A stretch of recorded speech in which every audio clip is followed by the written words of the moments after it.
그다음에 이제 그 위험을 측정할 때는 아까 기대 수익률과 실현 수익률이라고 그랬죠.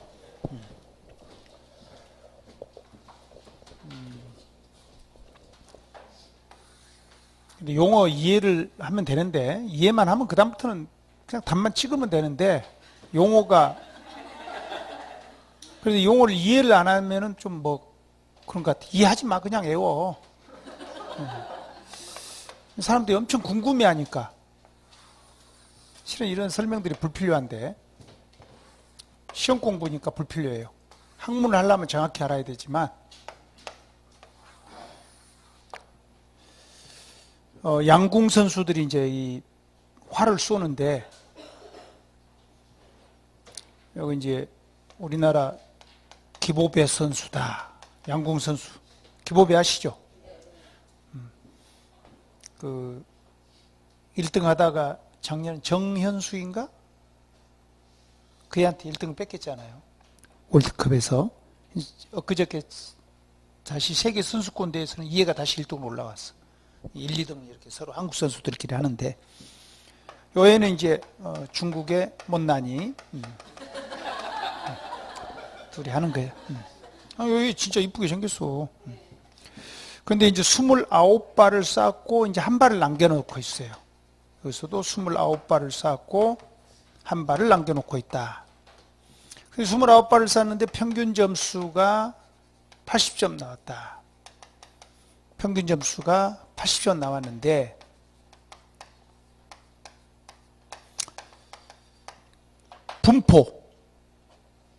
분포되어 있는 걸 봤더니 얘는 29발이 여기 다 이렇게 분포되어 있는 거예요. 이렇게.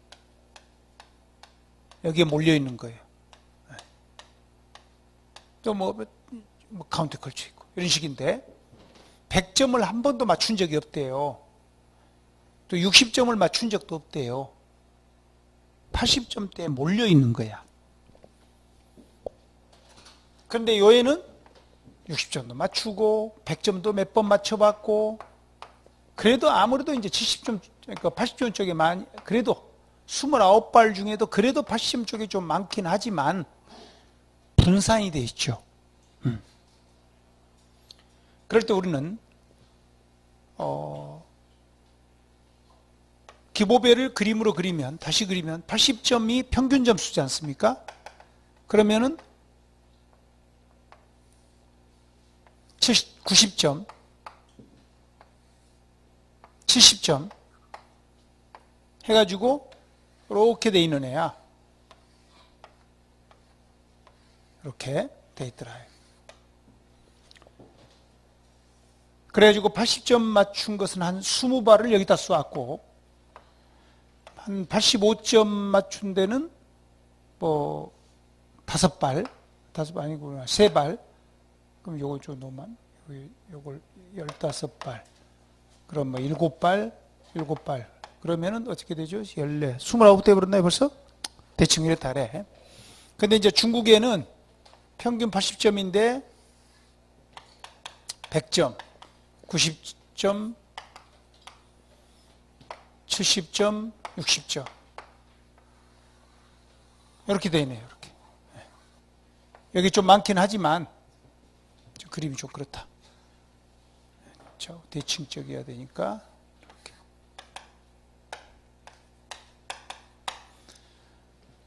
이 평균 점수로부터 많이 흩어져 있질 않죠. 네, 흩어져 있질 않아. 이렇게 해버립시다.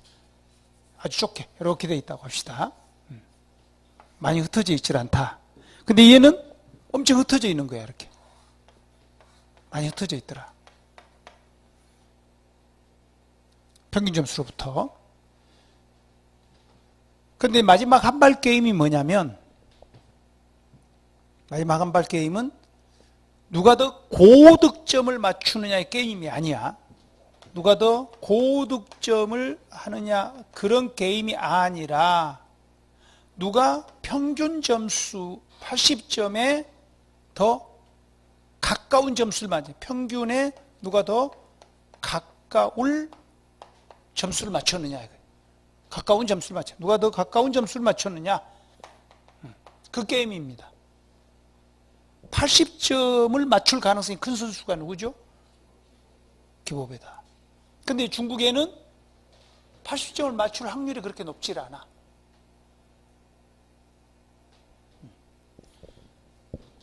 그래서 기보배가 훨씬 덜 위험하죠. 80점을 못 맞출 확률이 적다 이거예요. 덜 위험하다 이거예요. 근데 얘는 위험하죠. 여기다 투자하면 위험해요.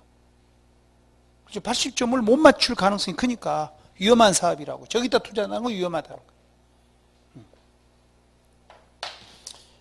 우리는 지금 80점을 맞추는 게 목표야. 고득점이 아닙니다. 네. 그럴 때 좌우 대칭적으로 분포되어 있다면, 이쪽에 7명, 이쪽에 7명, 여기 5명, 여기 5명, 4명, 4명, 3명, 3명, 1명, 1명, 이렇게 좌우 대칭적으로 평균을 중심으로 좌우 대칭적으로 되어 있다는 걸 정규 분포되어 있다, 이렇게 가정을 해요. 정규 분포를 가정하자. 어느 한쪽에 치우쳐서 비대칭은 비정규 분포라고 그래요. 정규 분포란 좌우 대칭적으로 분포되어 있는 걸 말한다. 아시죠?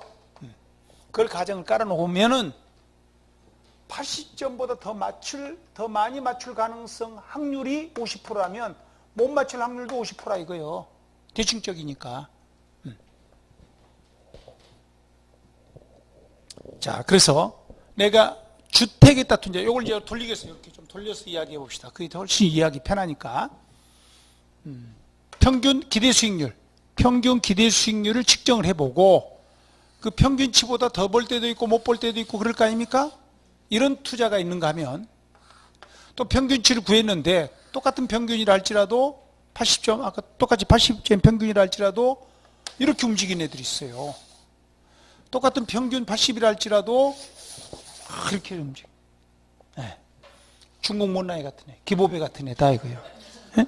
자, 그래 놓고 이제 평균값을 계산해 보려고 하는데 325쪽만 마지막 줄, 325페이지에 맨 마지막 줄 보면 미래 가능한 수익률을 각각 수익률이 발생할 확률로 가중평균한다. 내가 읽어봐도 너무 어려운 문장을 오살나게 어렵게 써놨어요. 근데 또 물고 뒤로 넘어가. 자, 경제 환경 변수. 비관적일 때도 있고 낙관적일 때도 있고 이렇다. 자, 비관적이란 말을 불황이라고 해보고 낙관적이란 것을 호황이라고 해봅시다. 내가 임대용 빌딩을 사가지고 8년 동안 임대업을 하려고 하는데 8년 동안 호황을 확률이 많아. 그러면 낙관적이다 이거야. 근데 임대업이 잘 안 될 가능성도 있죠. 비관적일 수도 있죠. 네.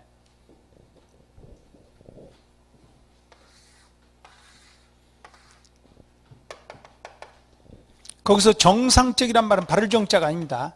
안정돼 있다는 거예요. 안정돼 있다. 정상적이다. 발을 정자가 아니라 안정돼 있다. 낙관적이다.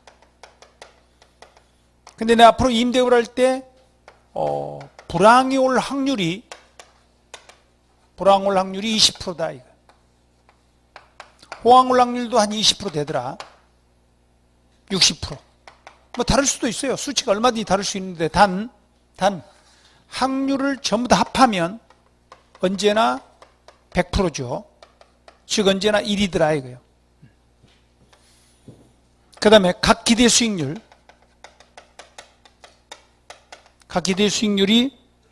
4%, 8%,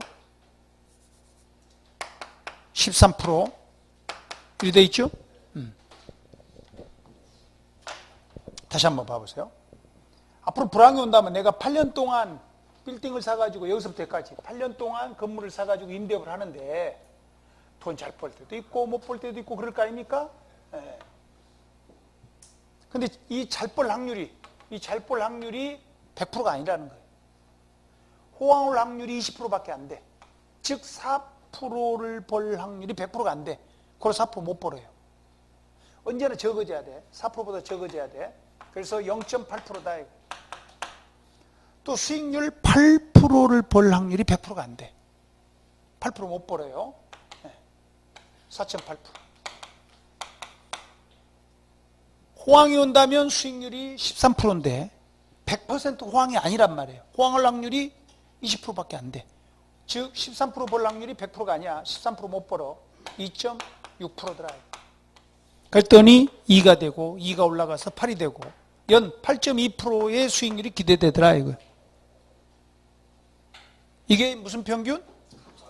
중요성을 가미해서 평균했다 이거예요.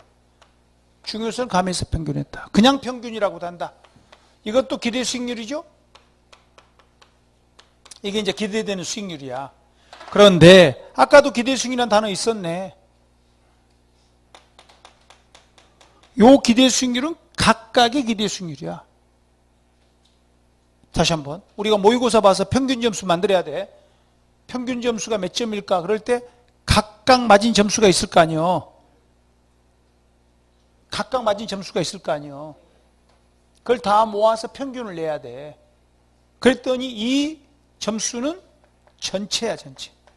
평균이란 말만 나오면 항상 전체야. 평균이란 말만 나오면 전체. 오케이? 근데 전체란 말을 그냥 생략해버린 거야. 이 8년 동안 전체 기대되는 수익률이야. 그리고 이 가중자를 또 생략하기도 해. 그냥 평균이라고 한다. 자, 중요성을 가미한다. 이 말은 중요치를 곱했을까 더했을까? 곱하기입니다. 더하기가 아닙니다.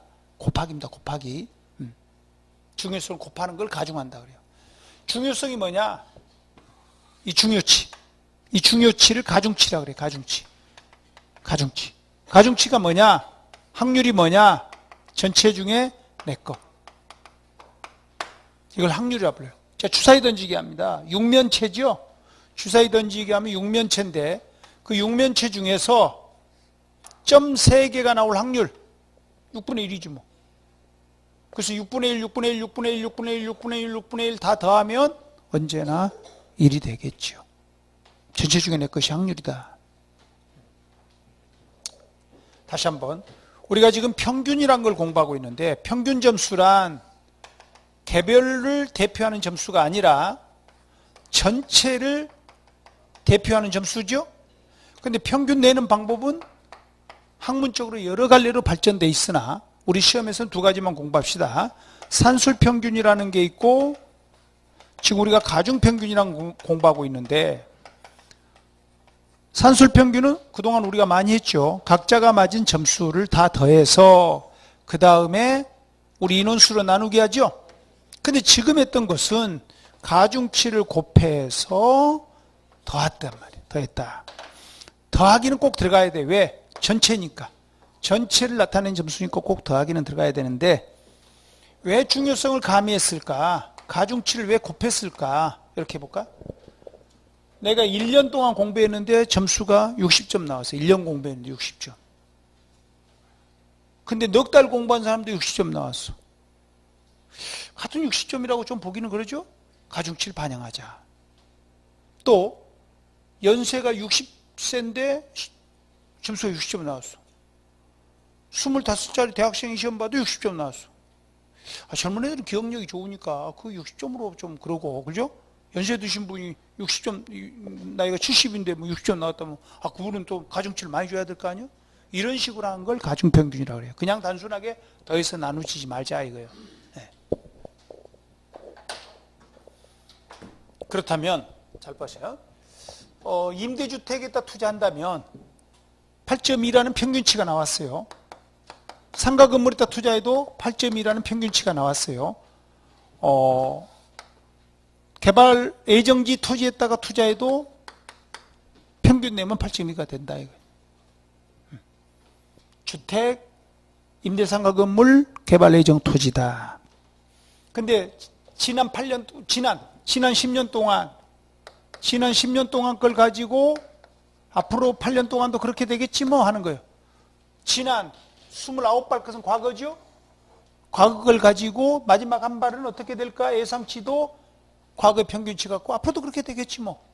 과거의 평균치를 가지고 미래를 예측할 때 앞으로도 그렇게 되겠지 뭐 하는 거예요. 그러면 지난 10년 동안 주택 임대업들의 수익률 변동치를 봤더니 잘 볼 때도 있고 못 볼 때도 있는데 잘 벌면 13% 나왔고 못 벌면 4% 나왔다 이거예요. 앞으로도 그렇게 되겠지 뭐. 크게 변동이 없더라 이거예요. 그래서 이 숫자는 지금부터 무시하겠어요. 강의상 이 숫자는 무시하고 제가 지금부터는 임의적으로 좀 만들어서 이야기하면, 자, 주택에다 투자하면 잘 벌면, 아주 잘 벌면 한 9.2, 못 벌면 7.2, 기대했던 수익률보다 많이 나오면 1% 더 나오고, 기대치가 더 적게 나오면 7.2가 나오더라 이거예요. 0%에서 출발했을 때. 그런데 상가 건물에다 투자하면 잘 벌면 한 13.2, 못 벌면 3.2. 그러니까 플러스 5가 되죠? 마이너스 5가 되죠?